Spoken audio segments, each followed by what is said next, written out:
dan sudah menjadi peraturan. Laki-laki kalau mau nikah kan datang ke kantor KUA untuk minta izin segala macam, ngomong tentang tanggal, nanti bagaimana petugasnya datang ke rumah atau kita yang nikah di KUA, kan begitu. Kan pengalaman semua kan? Atau pengen refresh, diulang lagi pengalamannya, ya mau? Sudah? Maka kalau di Kota Batu, seluruh KUA, kantor urusan agama, kalau ada yang maju untuk mau nikah, itu disuruh hafalan doa hubungan suami istri. Coba doa hubungan suami istri. Waduh, mulai. Waduh. Loh, Anda ini mau nikah.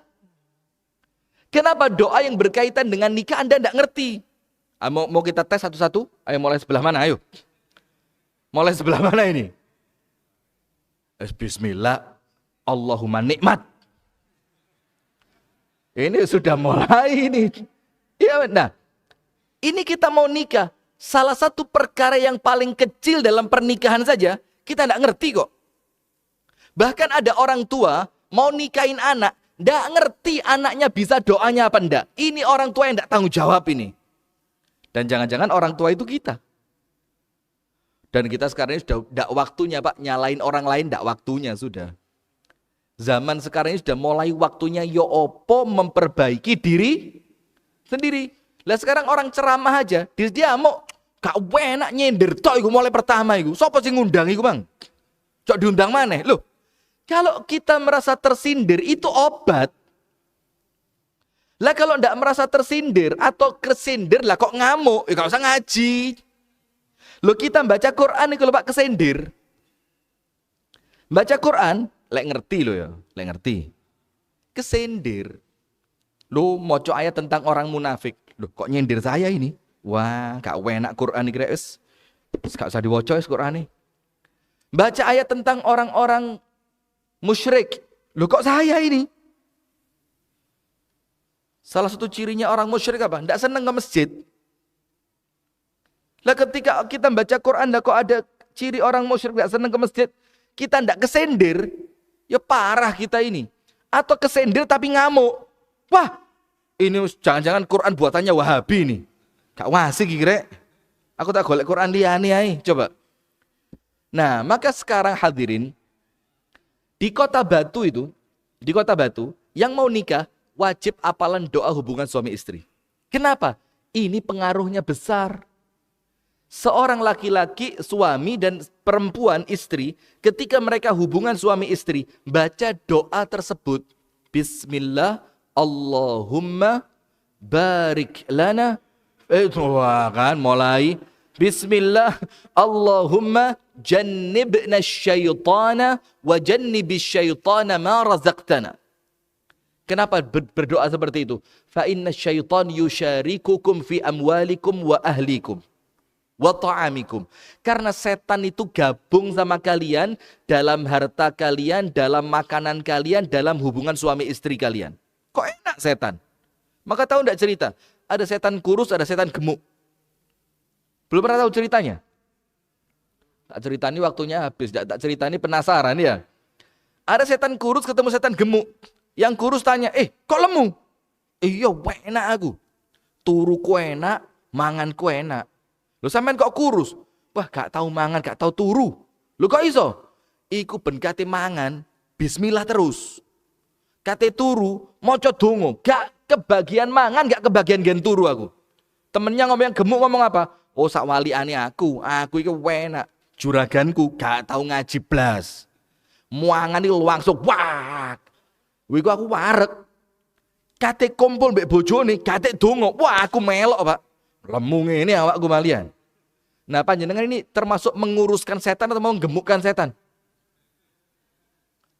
Kalau ternyata anak yang maju tadi tidak ngerti doa hubungan suami istri, itu sudah disiapkan di meja. Fotokopian. Dikasih, nyomas, dihafal nosik. Diapain? Dihafalkan dulu. Kalau hafal sekarang, maju, kami urus berkasnya. Kalau tidak hafal, monggo silahkan pulang dulu, dihafalkan di rumah, besok kembali. Bisa tidak ditiru di sini kira-kira? Atau jangan-jangan yang nyuruh hafalan tidak hafal juga ini? Nah, maka seperti itu karena apa? Salah satu bentuk mensyukuri rumah tangga itu jangankan kita ngomong-ngomong yang besar. Kita mau tanya aja. Ayo mas, sampai ini kan mau nikah. Saya mau tanya, apa syarat dan rukun sahnya nikah? Kira-kira yang mau nikah tahu enggak? Loh, dia mau nikah loh ini. Nah, yang seperti ini Pak, ini menyadarkan kita ternyata apa? Tradisi keilmuan di dalam ibadah kita itu sekarang hilang. Jadi ibadah itu sekarang hitungannya mek siji, ilmu katon. Ngerti ilmu katon? Alah, wong barang katone mosok ra iso ditiru. Bapakku zaman biyen gak iso maca, anake putune dadi kabeh. Lu zaman biyen. Sekarang beda. Zaman bapak ibu kita dulu ndak ngerti baca, ndak ngerti tulis, tapi ngerti ngaji. Bisa baca Quran, ngerti poso, ngerti tahajud, ngerti silaturahim sama Allah dijaga. Saiki gak tahu poso, gak tahu tahajud, gak tahu ngaji, gak gelem belajar maneh.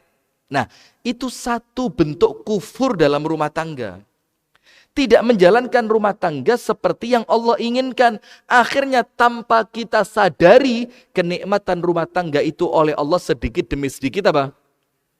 Dicabut. Nah maka sekarang apa bentuk syukur kepada rumah tangga itu? Supaya kalau kita syukur, nikmatnya rumah tangga itu sama Allah ditambah. Sekarang saya mau tanya dulu. Bapak Ibu yang dirahmati oleh Allah, menikah itu membahagiakan atau tidak? Membahagiakan. Jangankan kita yang nikah ya. Kita nganter anak kita nikah saja, hati bagaimana? Senang luar biasa, bahagia, sumringah. Nah, sekarang kebahagiaan itu kepingin bertahan atau biarkan hilang saja? Kepingin bertahan. Pernah pengen tahu enggak bagaimana supaya bahagia ini tetap bertahan? Pengen tahu. Apa caranya? Syukur. Bagaimana mensyukurinya? Nah, ini yang sekarang perlu kita bahas jamaah. Kita perlu di masjid-masjid kita itu bikin kajian khusus pranikah. Wajib. Misalkan Masjid Al-Ikhlas ya. Lingkungan sekitar Al-Ikhlas, untuk anak-anak yang sudah siap menikah, dimasukkan kelas hari Ahad. Katakanlah dari jam 12 sampai asar. Wajib setiap pekan. Nanti setelah mereka mengikuti 7 kali kajian pranikah, kita beri sertifikat sudah mengikuti kajian pranikah di Masjid Al-Ikhlas yang dibimbing oleh Ustadz Heru Kusuma Hadi, oleh Ustadz Fulan bin Fulan, oleh Ustadz Fulan, stempel, jeret. Nanti setelah nikah, tidak diculno, tidak dilepas. Datang lagi. Kajian rumah tangga. Berapa kali pertemuan? Insya Allah kalau begitu, baik. Nah sudah, wes kita masuk ke materi. Bagaimana mensyukuri rumah tangga? Nomor 1, tahu tujuan rumah tangga. Apa tujuan rumah tangga? Secara garis besar, TikTok ini, TikTok. Tabarakallah. Aliran apa ini? Aliran liberal mas. Bayangin. Jadi sudah, tidak usah khawatir. Kita ini semakin muncul, semakin diterpa angin, itu biasa. Kalau tidak kepingin diterpa angin besar, jangan muncul. Pernah tidak dapat istilah begini? Opo sih ini kok salah terus? Dia salah karena berbuat. Kalau tidak kepingin salah, jangan berbuat. Tapi oleh opo? Nah, jadi itulah manusia itu. Sudah, kita lanjutkan. Secara garis besar, apa tujuan rumah tangga ini? Sama seperti ayat Al-Quran yang mengatakan, dan doa iftitah yang kita baca. Inna salati wa nusuki wa mahyaya wa mamati lillahi rabbil alamin. Semua yang kita lakukan niat awal mengabdi kepada Allah. Rumah tanggaku untuk mengabdi kepada Allah. Innamal a'malu binniyat wa innamal likulli imri'in ma nawa. Setiap orang itu pasti punya niat dan orang itu akan Allah beri dari ikhtiarnya sesuai dengan apa yang dia niatkan. Kalau niatan kita untuk Allah, Allah kasih kemudahan. Kalau niat kita mengikuti sunnah Rasulullah, Allah akan berikan keberkahan. Maka niat awal mau kemana rumah tangga itu penting. Nah, itulah salah satu yang kita niatkan apa? Qu anfusakum wa ahlikum naro. Jagalah dirimu dan anak turunmu dari api neraka.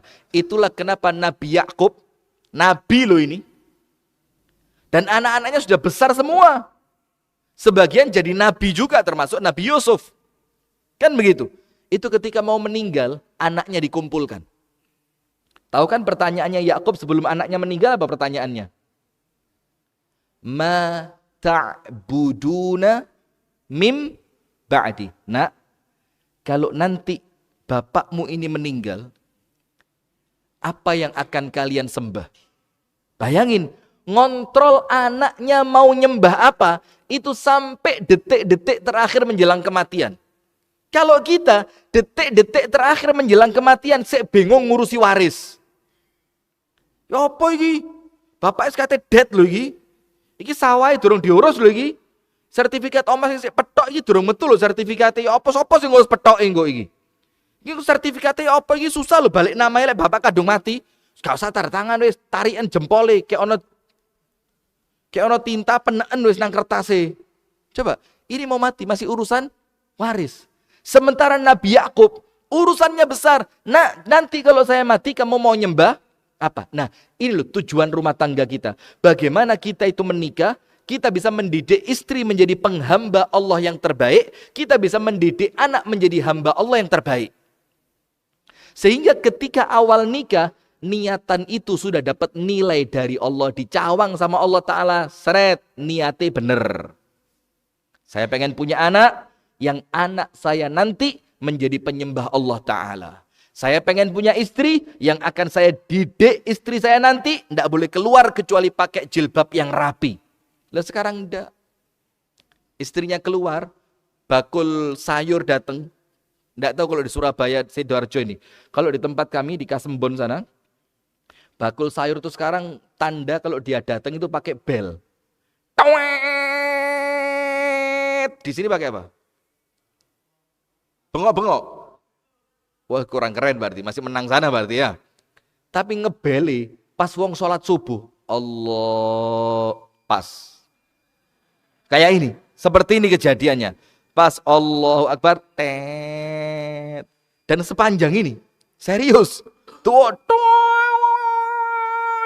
nanti ibu-ibu itu keluar dari rumah mereka masing-masing. Jangan-jangan ibu-ibu al-ikhlas juga ini. Mereka akan keluar seperti semut mengerumuni gula. Dan panjenengan lihat. Ada yang masih pakai daster ndek ndukure dengkul. Ada yang jilbabe sik durung kepasang, sik mobrot-mobrot ngene. Ada yang masih pakai baju apa namanya? Baju tidur.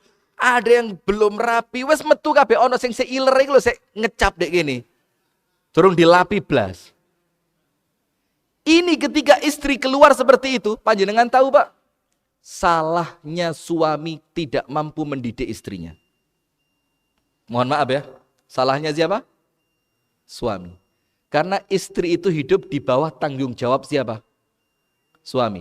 Kalau istrinya sampai keluar rumah dalam keadaan jilbabnya belum rapi, masih pakai daster yang tidak sopan, masih pakai baju sekian, hanya tujuannya ngejar tukang sayur, maka mohon maaf, bisa dibilang rumah tangga kita belum rumah tangga yang Allah inginkan. Berarti kita tidak mensyukuri nikmat rumah tangga. Jadi kalau kemudian muncul anak-anak yang tidak baik dari rumah tangga seperti itu, jangan salahkan ibunya. Wah, apa ini?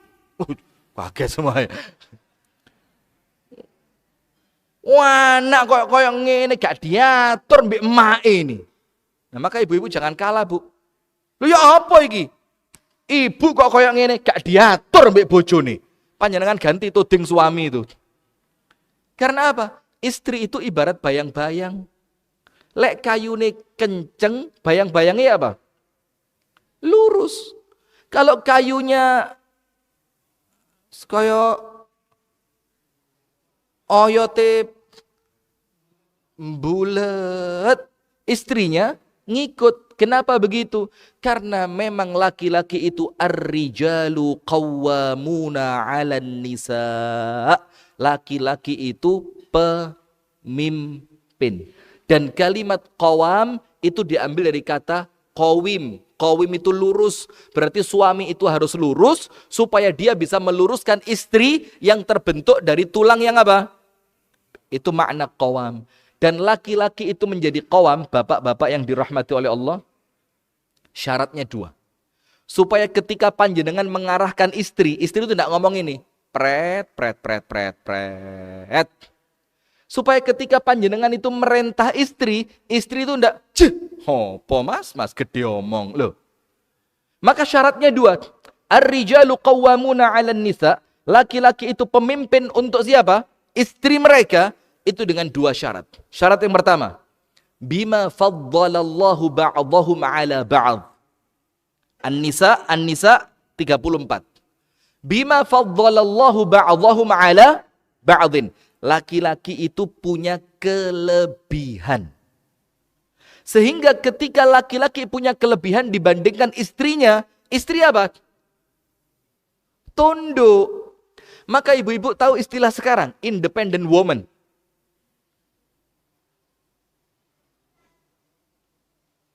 Salah tempat kayaknya saya ini. Independent woman yang perempuan itu bisa hidup sendiri itu loh. Aku butuh sampean mas.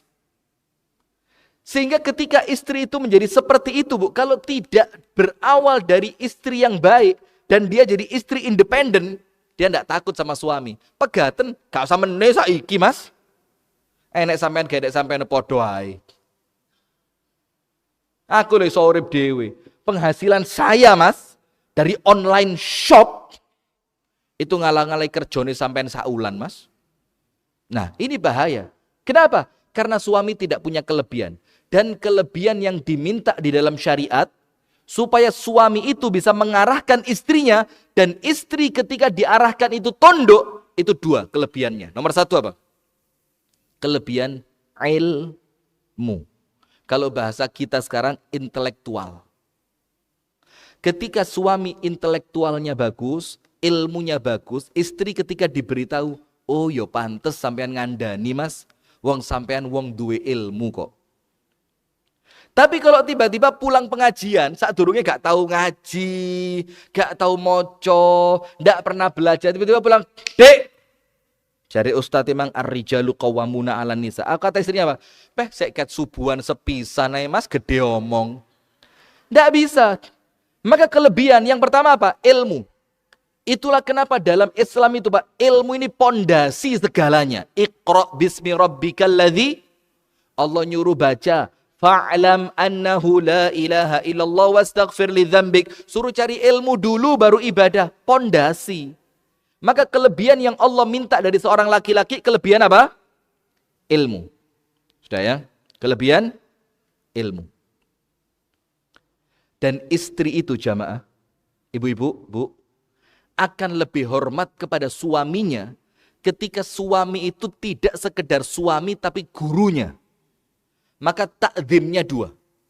Takzimnya istri kepada suami karena dia suami.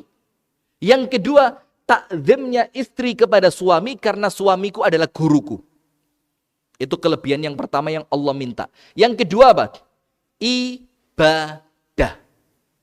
Maka laki-laki ini tidak boleh kalah ibadah dibanding perempuan. Kalau kita ibadahnya kalah, terus mau mengarahkan mereka, ya mereka guyu, ora tahajud kok ngandani aku. Aku lo tahajud 24 rakaat. Sampean subuh digugah kok ngandani aku. Tidak bisa.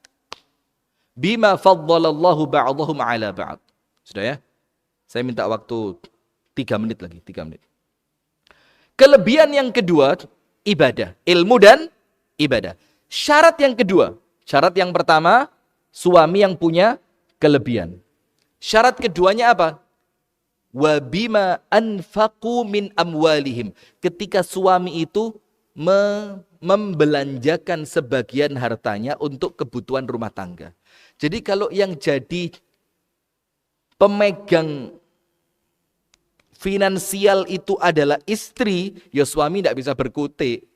Suami mau keluar, Dek sangu. Suami model apa ini? Dek sangu. Sama istrinya dikasih 20.000.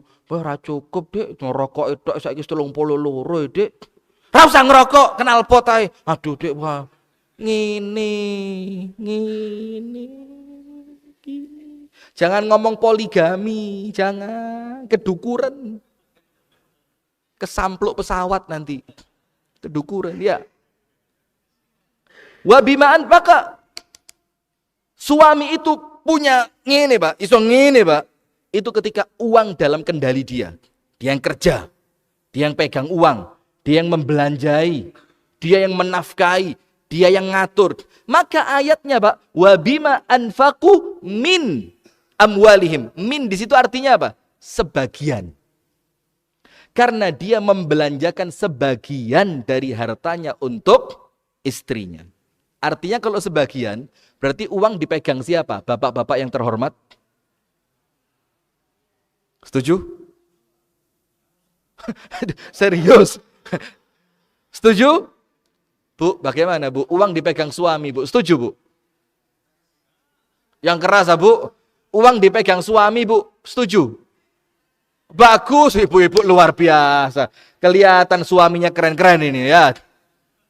Maka uang dipegang suami. Jadi dua, supaya suami itu betul-betul memiliki jiwa qawwamah. Nomor satu, harus punya kelebihan ilmu dan ibadah. Nomor dua, harus megang uang.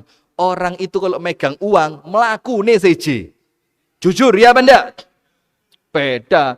Melbu nang masjid, mari nyumbang semen sak truk. Melbune beda, Pak. Melbu nang masjid gak tahu nyumbang belas. Kate usul, jamaah, kita selesai rapat ya, silakan kalau ada usulan. Gak wani.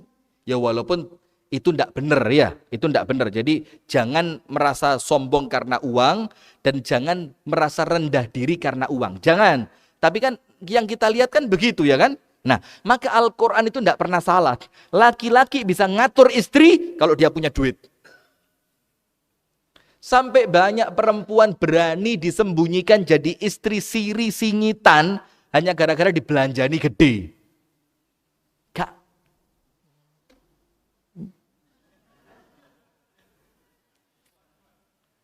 Saya punya kenalan. Kalau panjenengan tak sebutkan namanya, gak mungkin gak kenal. Punya masjid besar. Ganteng, gede, dukur. Ada satu perempuan dia nikahi, nikahnya sah, gak sembunyi-sembunyi, sah. Tapi diparani saulan mek telung dino. 1 bulan cuma 3 hari. Gak protes blas. Gak protes. Kenapa? Dikasih mobil Alphard 1, dibelikan apartemen, dibelanjani 1 bulannya percis, gak kurang, gak tak lebih, 300 juta.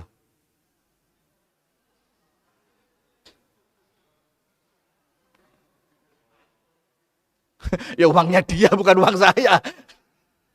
Tapi yang saya maksudkan di sini apa? Ketika dibelanjani, terus diatur, mau ndak? Ya mano tong duit nyepak. Lah kita mau ngatur, duit sing sebelah kono. Ya ndak bisa. Nah maka hadirin, ingat. Rumah tangga itu akan bahagianya berjalan terus ketika kita mensyukurinya dengan cara benar.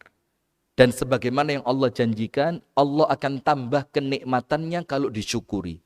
Maka salah satu cara mensyukuri nikmat rumah tangga adalah menjadikan rumah tangga kita ini tujuannya adalah Allah Ta'ala. Apa tujuannya Allah itu?